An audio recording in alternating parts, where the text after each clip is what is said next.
આવો અનેરો અવસર મળ્યો છે, જાતા વાર નથી લાગતી.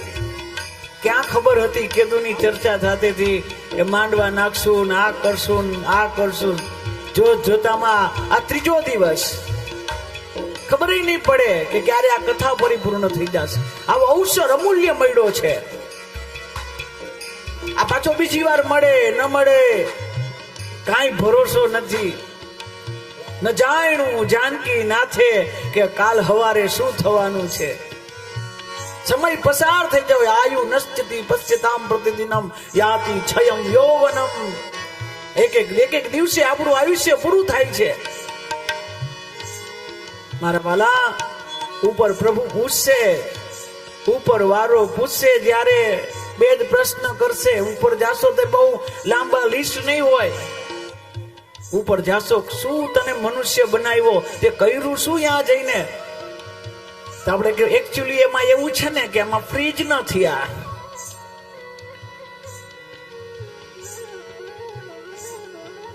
કેમ ભૂલી કે આ ઋષિઓએ સ્વદેહે પોતાના દેહ અહીંયા છોડી જીવતે જીવતા સ્વર્ગે ગયા. એ જ ઋષિના આપણે સંતાનો છીએ. એ જીવતે જીવતા સ્વર્ગે ગયા એ જ ઋષિના સંતાનો આપણે મૃત્યુ પછી સ્વર્ગે ન જઈ શકી, એવું કર્મ ન કરી શકી. આ કર્મનો અવસર બહુ ઓછો પ્રાપ્ત થતો હોય. ભજન ચાલુ કરી દો, બાકી પૈસા બનાવવા એ તો ચોરે બનાવે અને બેંક લૂંટતા હોય એ બનાવે.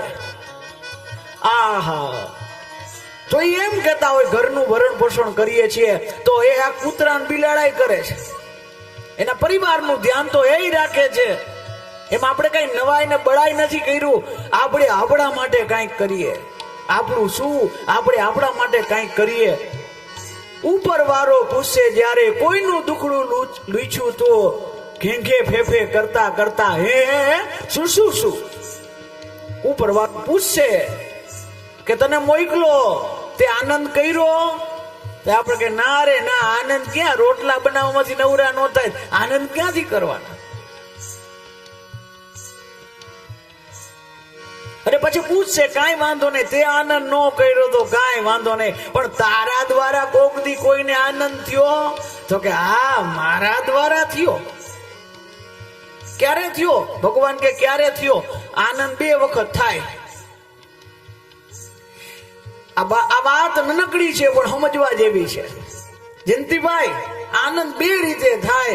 એક, આપણે જ્યાં જાય ત્યાં આનંદ થાય.